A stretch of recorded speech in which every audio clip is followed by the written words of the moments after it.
This is your Green Big Ideas Record and Practice Journal. Today we're studying 9.2 and we're working on mean. And some kids may have referred or heard this referred to as the average. So for number one, it says find the mean of the data. Email sent in the last 4 hours. Basically what we have to do is we have to add up the data, 2 plus 4 plus 5, plus 4 plus 5. We're going to add that up. We're going to get 16. And then we simply need to find the average. So we're going to divide by the number that we have. The number of emails that we have is 4.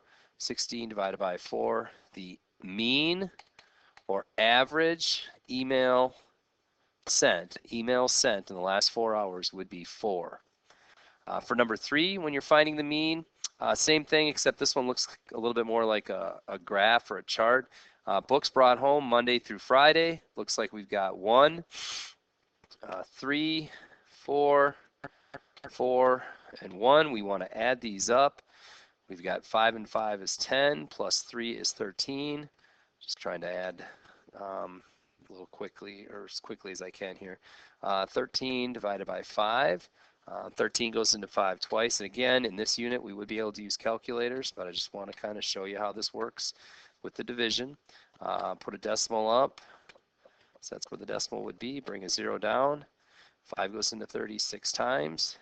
The average here would be 2.6, and that would be the average. Now, the one last thing I kind of want to draw to your attention, if we're doing, for number 1, if we think the mean is 4, we have to make sure 4 fits in between the lowest number and the biggest number.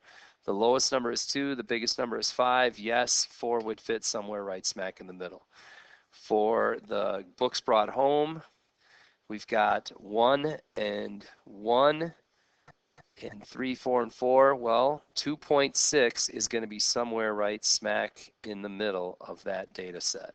So we just want to kind of make sure, hey, does my mean fit somewhere in the middle of my numbers? Is that an average? And this one you could actually set up. It would be 1, 1, 3, 4, and 4 if you put them in the correct order. So our average is going to be right here, and that would be 2.6. So clearly 2.6 is in between 1 and 4. So when you're working on the mean, however many numbers you have, add them up and divide by the numbers that you had in the data set.